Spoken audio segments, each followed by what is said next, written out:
कैला थका कि हथवा मिलाए के दहिना हथवा में रौलन तनी ध्यान दिया मेरे बात पर। दहिना हथवा में रौलन और बाया हथवा खाली बा।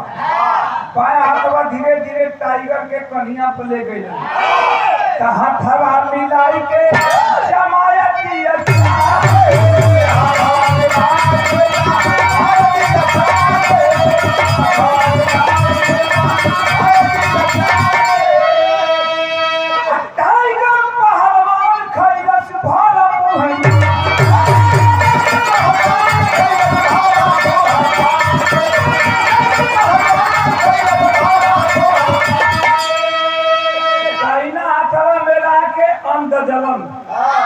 सरवा 1 क्विंटल 25 केजी का हो कैसन बा कितना एकरा के अंदर ताकत बा आहे तर हथवा मेरा क्या है हथवा ई बाया हथवा सोकरी कन्हिया पर पिछला मौलवा पर ठोकलन तो वो सरवा डब्बा का दूध पिए वाला आदमी माई का तो दूध कबो मिलल नहीं खे डब्बे का दूध पी के पहलवान भइल बा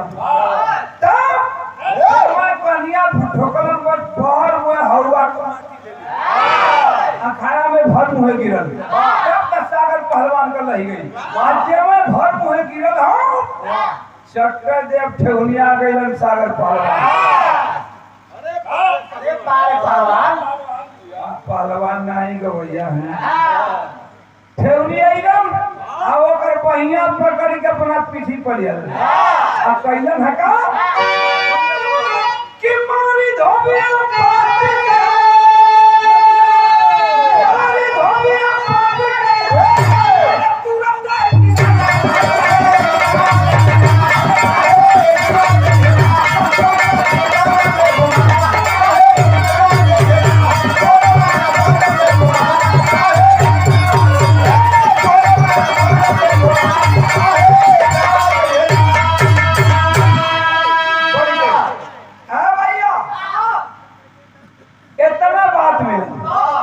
छट्टे से बैठ के धोबिया पाट लगौलन आ उठा के सागर पहलवान वही सागर पहलवान के धोबिया पाट पर बजरंग बली की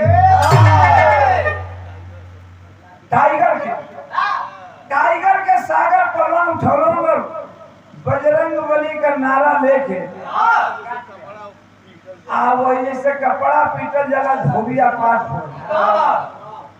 अखाड़े में चित गई के छतिया पर बैठ गई और छतिया पर बैठ के ठेहुनवा से दमचे जब एकदम धीरे धीरे जब एकदम तय हो चुका फोन पे my god no no no no Indian no Indian no Indian my God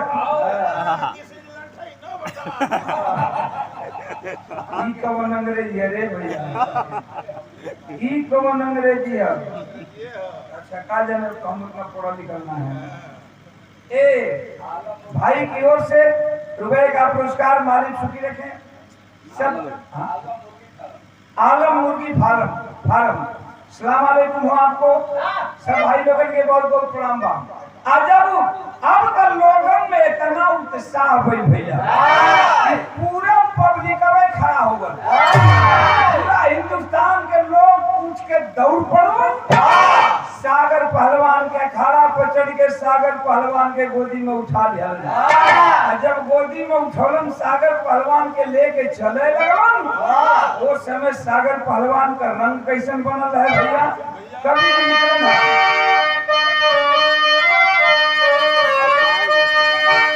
महिला की दंगल मार करके क्या हो रंग में आओ पहलवान लिया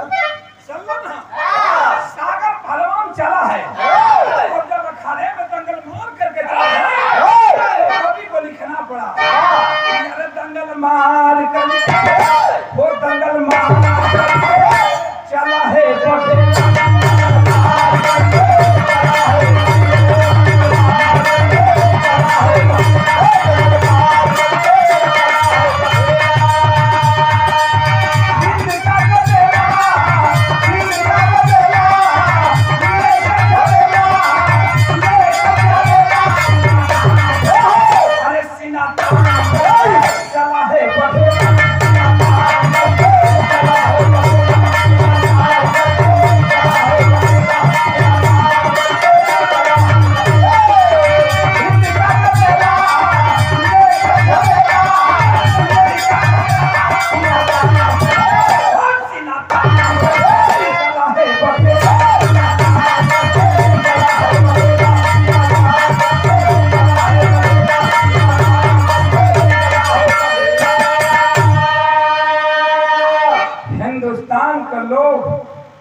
समर्थ हूँ।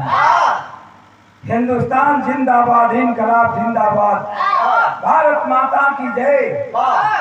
लोगों ने नारा बुलंद करना शुरू किया, लेकिन साला अंग्रेज सर थॉमस कितना बड़ा कातिल था बाबू। अंग्रेज को रास नहीं आया और साला अंग्रेज करता है क्या?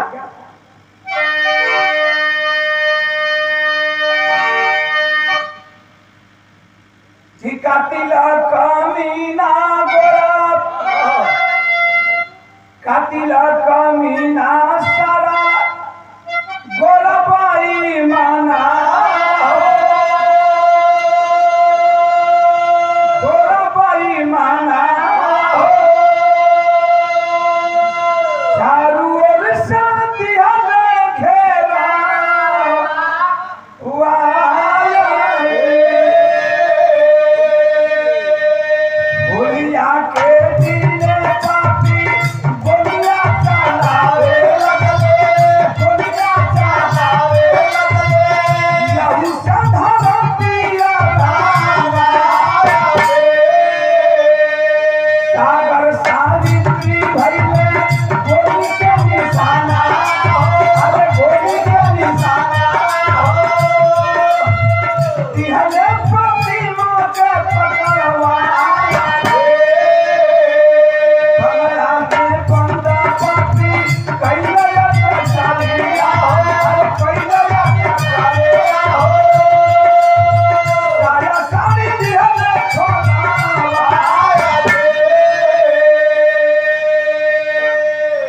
बात समझ।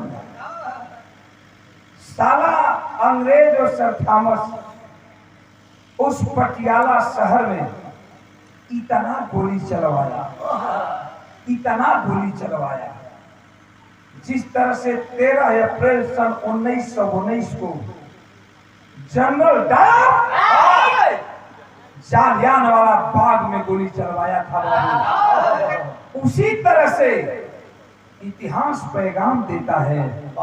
इतिहास में ये बात लिखी गई कि सर थॉमस इतना गोली चलवाया कि बहुत हमारे सारे हिंदुस्तानी वहां के मारे गए,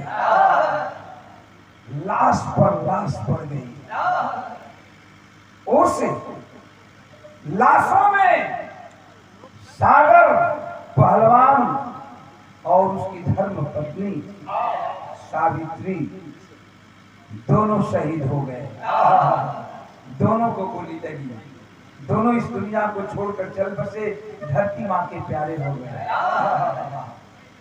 बची नौजवान बेटी प्रतिमा, सारे अंग्रेज प्रतिमा को पकड़वा लिया। सर थॉमस पकड़वा लिया, पकड़वा करके अपने बंगले के अंदर लेकर जाता है और बंगले में ले जा करके उसके तन पर से साड़ी को उतरवा दिया, ब्लाउज को उतरवा दिया। अरे नीच पापी, नीचता का भी कोई हद होती है। साला अंग्रेज उस हमारे हिंदुस्तान की बेटी को तन पर साए तक ही नहीं रहने दिया, नंग बदन जब कर दिया, जब उसकी आभूषण उठने लगा तो हिंदुस्तान की बेटी आंखों में आंसू ले करके और रो करके कहती है, क्या कहती है बाबू?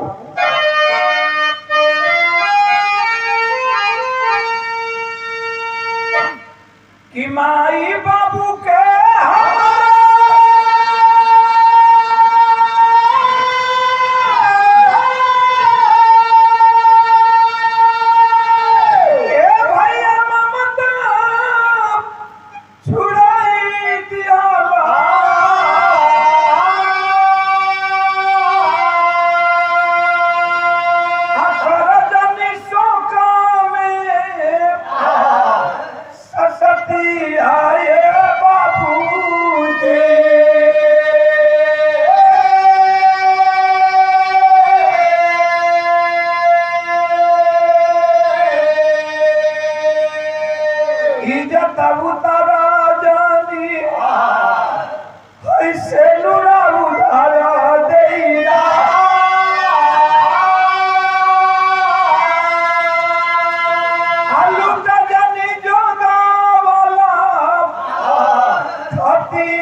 काटे या सतनावा हो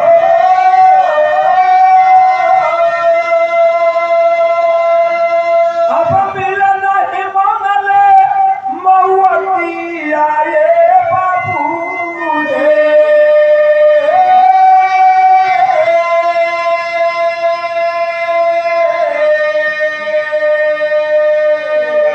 और रोती रह गई, बिलखती रह गई हो हिंदुस्तान की अबला। अबलाओं के लिए तो बाबू कवि ने लिखा है कि अबला जीवन हाय, अबला जीवन हाय तेरी यही कहानी, आंचल में दूध आंखों में पानी। अबला की इज्जत लूटी गई हिंदुस्तान की बेटी की। साले अंग्रेज को इतना से भी पेट नहीं भरा, सरथा मसी इज्जत लूट करके और उस मासूम बेटी की दोनों स्तन को काट लिया। खून से लथपथ अंग्रेज के बंगले में है वो लड़की, सोचती है कि अब इस दुनिया में मेरा कौन है, चल करके कहीं आत्महत्या कर लूं। मेरी माँ इस दुनिया से चली गई, मेरे पिताजी को साले अंग्रेज गोली का शिकार बना दिए, कुछ नाम मात्र की मेरी आबरू बच गई थी, अब वो भी नहीं रही, तो मैं रह करके क्या करूंगी। सोचती है कि चलकर आत्महत्या कर डालूंगा, लेकिन फिर सोच गई कि अरे आत्महत्या करना तो पाप है। हिंदुस्तानी खून था, खून में उबाल आया है और स्तन को कटे हुए स्तन को दाबती है, दबा करके अंग्रेज से कहती है सरथा मस्ते की अरे कमीना कुत्ते का औलाद,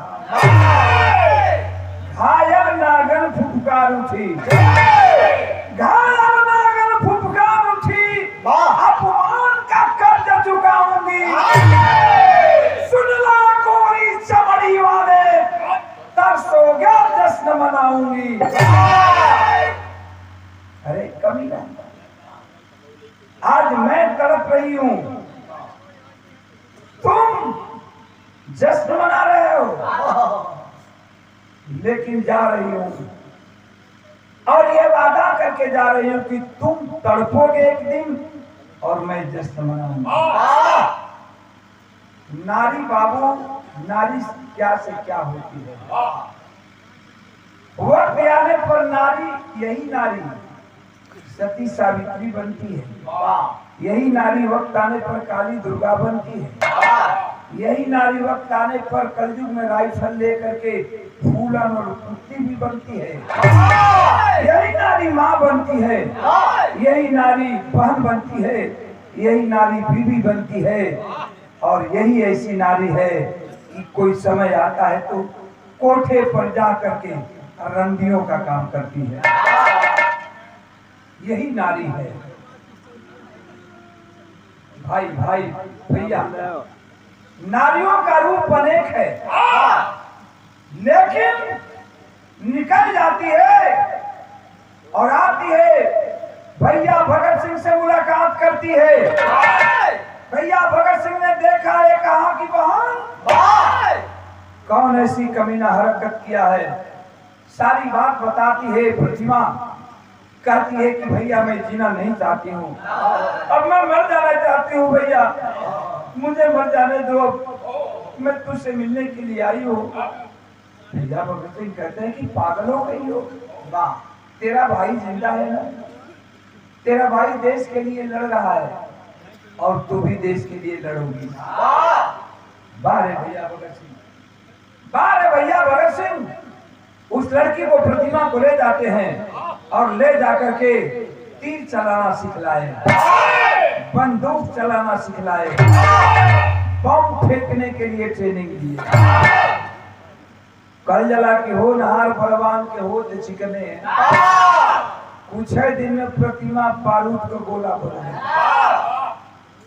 कलन के हाँ अब तुम पक्की हो गई और वक्त आ गया है अब उस कमीना से बदला लेने के लिए। कलश की मतलब कलन के काम करा कि तनी अब तनी आज सर धज के तैयार हुआ तनी बहनिया चिउकल कलश की रोज बहनी बहनी करत रहो आज कहत हूँ कि तनी सर धज के सुनो सिंगार का बात का हो कलश की भैया हम मतलब नहीं समझते भैया भगत सिंह कलन की मतलब समझते वो पहले सोरहो सिंगार करा 3200 अभरण करा 100 सिंगार करके तैयार होगा अच्छा तो तैयार भइल कलश की कलन की अब टाइम आ गई हो कि अपन तू अंग्रेजवा से सर थॉमस से बदला लेना कलश की कैसे कलन की तार दोनों रस्तन नहीं हो दोनों रस्तन कटल बा और वे साला अंग्रेज सर थॉमस कटले बा तो एक काम करा चोली मंगावा और दोनों रस्तनवा के जगह पर दूठे बम धरा दूठे बम रखा और ये बम के चोली से कसला और हम आदमी लगावत है जाई हमार जवान जी हैं हम तोहार देख रेख करब एक डोला मंगोलन है 4 क्रांतिकारी जवानन के मंगोलन कलन की बहनी यही डोला में बैठियो और चारों क्रांतिकारी नौजवानन के कहलन की तहां लोग वही सर थॉमस के बंगला के रास्ता से गुजरिया लो कहल जाला कि हर कल मान जाला परकल ना माने तो सरवा फरकल रहल अंग्रेज फरकल रहल केहू के बेटी बहन का डोला जाए तो पहले एक दिन अपने बंगला में रखा पूरा बहनिया के भगत सिंह समझा देलन प्रतिमा के कि यही करना हो अपन डोला लेके चलन है कहा वो समय के बाद मिलल का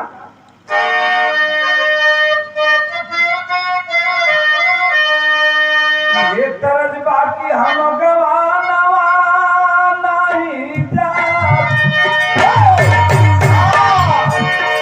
हम गवानवा नहीं जा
लेकिन हम बताइला कि बिहार का मूल चीज कहानी होती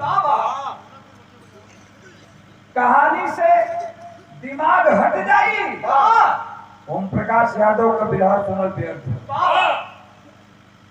इतने में बिहार का मूल निचोड़ हो क्रांतिकारी नौजवान लेकर के चले सर थॉमस अंग्रेज के बंगले के सामने जब लेकर पहुंचे साला अंग्रेज की नजर पड़ी है और जब नजर पड़ी है अपने अंग्रेजी सिपाहियों से बोला कि पकड़ करके लाओ किसकी डोला जा रही है उधर सरवा परिकल है डोला अंग्रेज लेके गए पकड़ के प्रतिमा तो चाहते रहल ये तो खेलवे खेले के रहल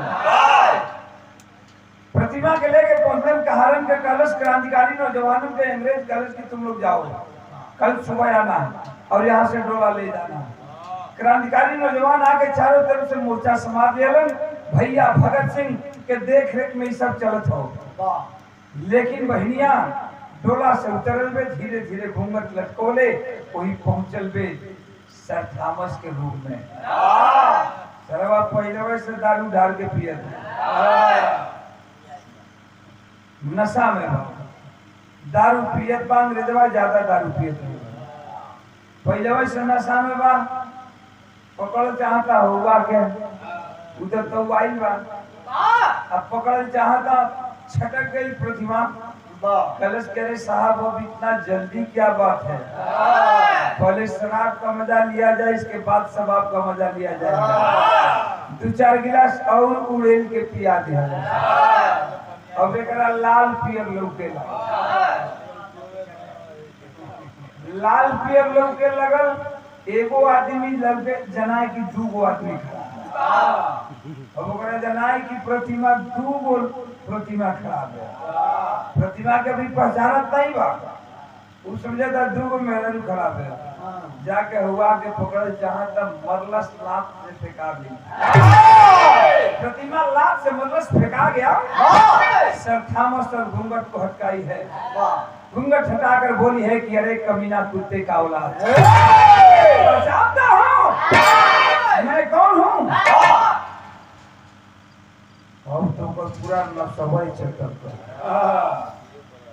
कलश के वही प्रतिमा हूं जिस प्रतिमा की आबरू को लूट कर तूने दोनों स्तन काटा, निकलस बम, चोली के भीतर से एक हाथ से एगो बम निकल ले, जब बम देखलस उस थॉमस तक कांपे लगे, हाथ जोड़ के कलश की बहनी माफ कर, बड़ा गलती भइल बा। कलश कह रे कमीना कुत्ते का औलाद, जिस समय तुम अपनी गोली चला रहा था, मेरी माँ मेरे पिताजी की जान की भीख मांग रही थी, तुमने रहम किया। जिस समय मेरी आबरू लूट रहा था, मैं इज्जत की आबरू की भीख मांग रही थी, रो रो कर कहती थी कि भैया मेरे दामन में दाग मत लगाओ, हम गरीबों के पास और है ही क्या, यही तो गरीबों का सबसे बड़ा दौलत है, मत लूटो भैया। लेकिन तूने एक नहीं सुना, तूने सुना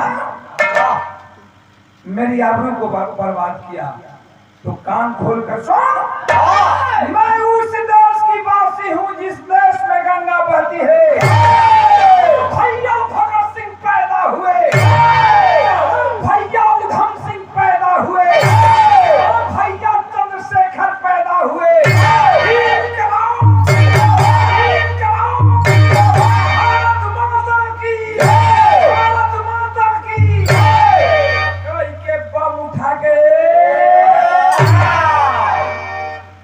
मरलस का पारे और जब बम गिरल, बम का धमाका फैल रे बाप रे बाप, वही रूम के अंदर उड़ जाता है, 5 फुट ऊपर चला गया, वो सर थॉमस चिथड़ा उड़ गया।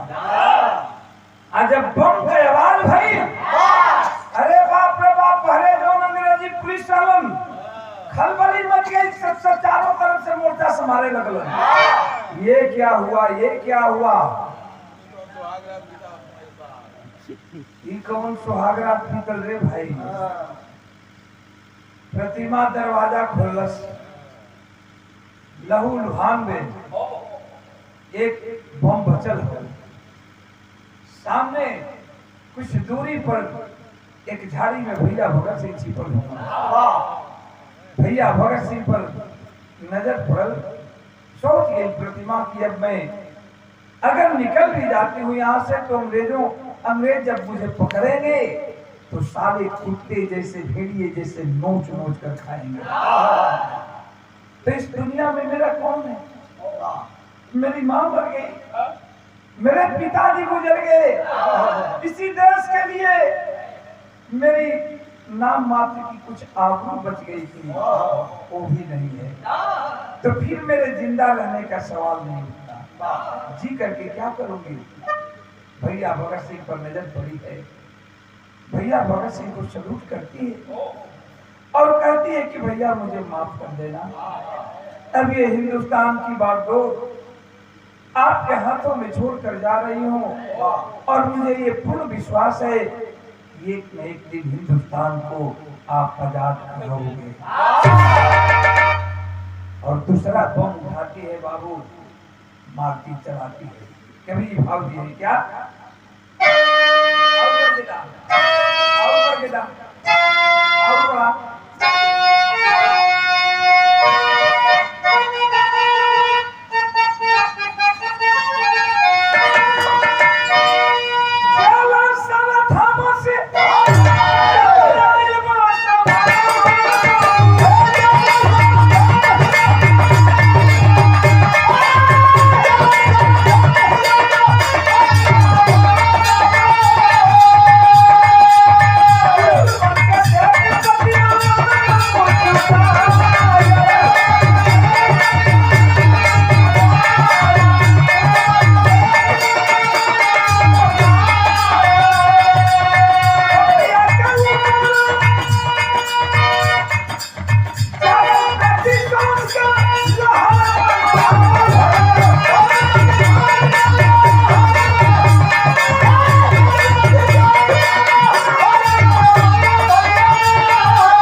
चोली में से दूसर का बम निकल ले बे और अपने सर के ऊपर चलावत पे चंद भैया भगत सिंह के सलामी के ले बे और कभी भाव निकलन है का कि ओढ़ाली साहब की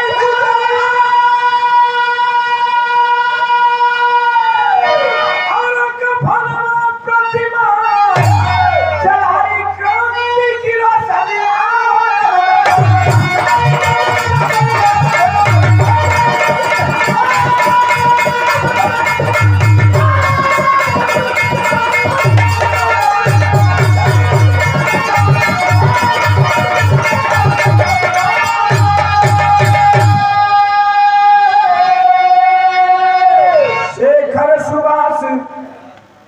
राजगुरु भगत सिंह भोला आजादी के आंधी पर महात्मा गांधी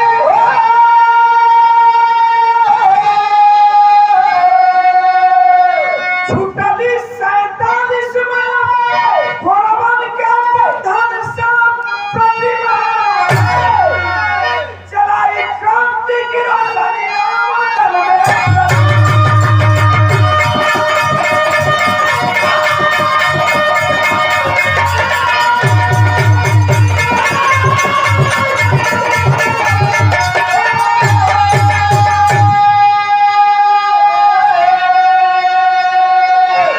चली गई प्रतिमा। सागर पहलवान चले गए। सागर पहलवान की औरत सावित्री चली गई। सुभाष बोस चले गए। भगत सिंह चले गए। चंद्रशेखर आजाद इसी इलाहाबाद की धरती पर अल्फ्रेड पार्क में अपने ही गोली से खा करके और शहीद हो गए। समझ गए कि अंग्रेजों के हाथ नहीं बचेंगे। तो ये लोग दुनिया से चले गए, लेकिन जाते जाते अपना नाम इतिहास के पन्नों में स्वर्ण के अक्षरों में लिखवा कर गए। इसीलिए मैं कहता हूँ कि कोई अपने लिए मरता है, कोई गैरों के लिए मरता है, लेकिन जो गैरों के लिए मरता है उसी का नाम इतिहास के पन्नों में स्वर्ण के अक्षरों में अंकित किया जाता है। आज देश आजाद है। एक बात मैं आप लोगों से जरूर कहना चाहूंगा, आज देश आजाद है, हम आजाद हैं। आजादी का 74वां साल का जश्न मना रहे हैं, लेकिन क्या आजाद है? कौन आजाद है? जाने वाला तो चला गया कुर्बानी दे करके। आज तक याद रखेंगे, इतिहास गवाह है, भैया भगत सिंह को भी शहीद का श्रेणी नहीं मिला है, शहीद का दर्जा नहीं मिला है।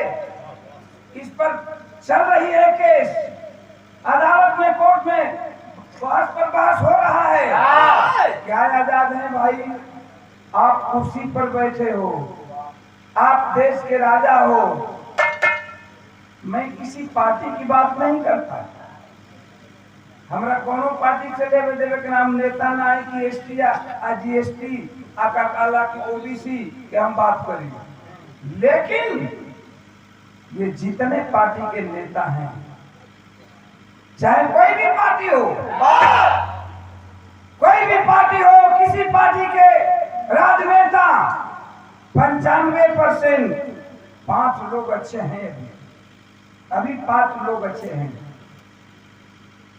तभी ये हिंदुस्तान टिका है। लेकिन 95 नेता किसी भी पार्टी के हों वो स्वार्थी है। आज ये पार्टी में कुर्सी के लालच में, कल हो पार्टी में, परसों हो पार्टी में।